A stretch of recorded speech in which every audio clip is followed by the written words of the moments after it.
Judd from Think Progress wrote this great article more than 2 years ago. My brother and I talked for hours about the problem with Trump's ability to lie to his fans into the world without his fans ever being remotely concerned that something wasn't true. Even if they know it's untrue, they don't care. They've been predicting his imminent downfall for months. Every gaffe that was supposed to destroy his support has only made him stronger. Don Voyage Trump toast after insult, a headline on the New York Post blared nearly 2 months ago.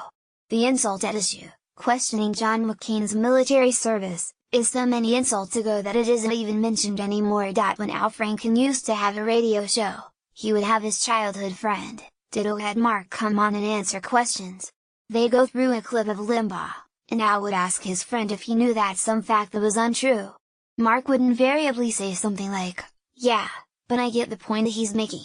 Sometimes, Mark would just say, "Yeah, but he's just being hyperbolic." Roland Barthes' most famous essay, published in his 1957 book Mythologies, focuses on professional wrestling. This type of thinking is so common among GOP voters that they will simply refuse any information that they don't already know. Ask a GOP voter where they learned about climate change, or where they learned about healthcare.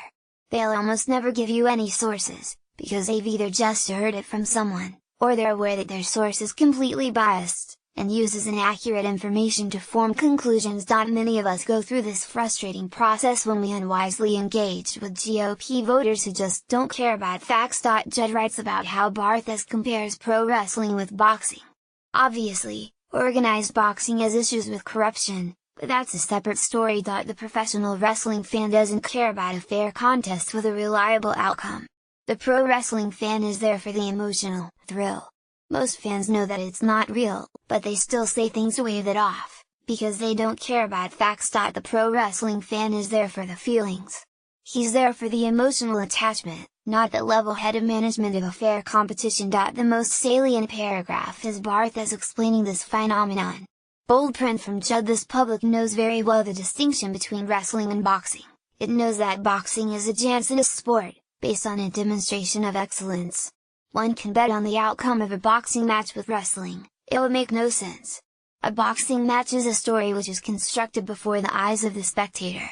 In wrestling, on the contrary, it is each moment which is intelligible, not the passage of time. The logical conclusion of the contest does not interest the wrestling fan, while on the contrary a boxing match always implies a science of the future. In other words, wrestling is a sum of spectacles, of which no single one is a function. Each moment imposes the total knowledge of a passion which rises erect and alone, without ever extending to the crowning moment of a result." The most illustrative example I can give about this is about Trump's worth. He said he is worth $10 billion. His voters claim they voted for him because he's a good businessman. His bankruptcies mean nothing to them. The Trump voters who venture out into the real world really think that a bankruptcy is fine, and that it's just a normal part of business. They've rationalized those as successes instead of failures. Again, he says he's worth $10 billion, and yet, there is no way to independently verify that, because he won't disclose his tax returns. His fans may, he's still really rich. I get the point. Another stunning example I experience is when I show them the picture of Muammar Gaddafi's actual Libyan tent set up on Trump's lawn just 8 years ago. Trump rented his estate to Gaddafi, because Trump had uneven access to lending. They simply don't care. Even if a Trump supporter is arguing that Hillary and Obama were in cahoots with Gaddafi or whatever it is they say, they will simply reject the easily demonstrable fact, or they will accommodate it by saying that Trump was just being a good businessman. We really need look no further than the CNN wrestling meme. His fans didn't care that it was fake.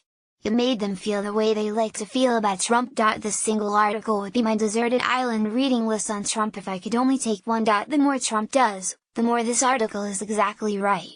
I've shared it dozens of times on Twitter at this point.